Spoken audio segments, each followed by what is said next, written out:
everyone.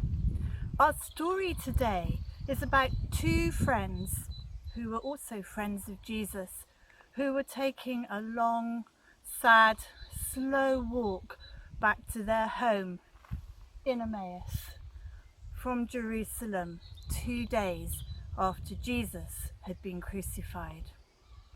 They walked very slowly, thinking about all the things that had happened. They were very sad. So let's open the book and see what happened to them on the road to Emmaus. Sadly walking, sadly talking, the two friends travelled from Jerusalem to Emmaus. It was a long journey, especially on foot, and because the two friends were followers of Jesus, they were thinking and talking about the things that had just happened in Jerusalem. Just that morning, before they left, there had been a rumour that some of his friends had seen him alive again. So, talking and walking, walking and talking, they made their way along the path with very sad faces. Then a stranger joined them. I hear you talking. I see you walking. You sound excited. What are you talking about? We're talking about Jesus, said one of the two. And then, talking and walking, walking and talking, he explained. Jesus was a prophet sent from God. He did amazing things. Many of us thought he was the special one God promised to save us from our enemies. But the religious leaders sentenced him to death. The Romans killed him on a cross, and all our hopes died with him. That was 3 days ago. But this morning, some of the women who knew him went to visit his tomb, and his body wasn't there. Better still, an angel told them that Jesus wasn't dead anymore, that he was alive again. The stranger listened carefully, and then, talking and walking, walking and talking, he told the two friends what he thought. You sound surprised. Isn't that what the prophet said would happen to the special one? If this Jesus dies and came to life again, then surely that shows that he is the special one you've been waiting for. And then, at last, walking and talking, talking and walking, they came to the village Emmaus. It's late. Why don't you stay here with us overnight? And so, walking and talking, talking and walking, they prepared a simple meal to have together. Do you mind if I give thanks for the food? Of course not. So taking the bread and breaking the bread, the stranger bowed his head and prayed. And that's when the two friends knew.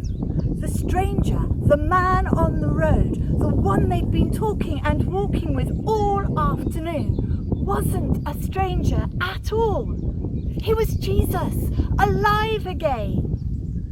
But before they could say anything, at that very moment when they recognized him, he seemed to disappear. He simply wasn't there anymore. And they were left alone to wonder.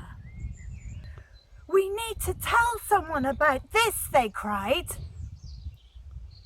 And so they left Emmaus and they hurried all the way back to Jerusalem, not talking this time, not walking this time, but running and jumping for joy. Hooray!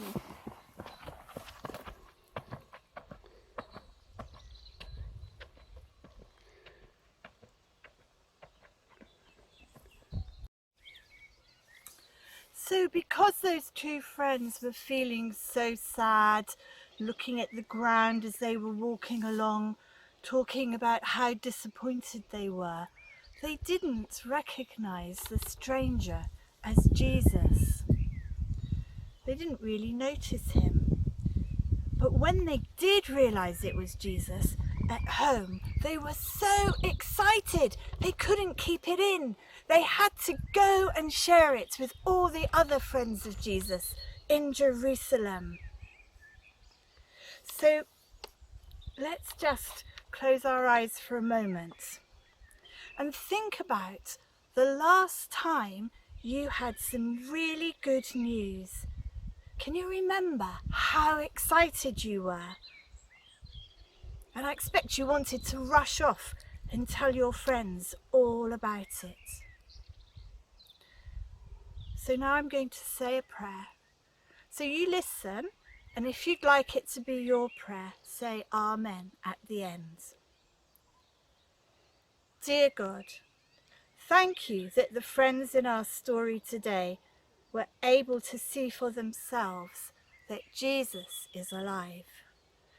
Thank you that they shared this exciting news with their friends. Help us to share any good news we hear today. Amen. And so perhaps after hearing this story, we could think about anyone we know who might be feeling sad or lonely this week. And perhaps you could make a card for them and ask an adult to deliver it or to post it for you. Have fun. See you next week. Bye.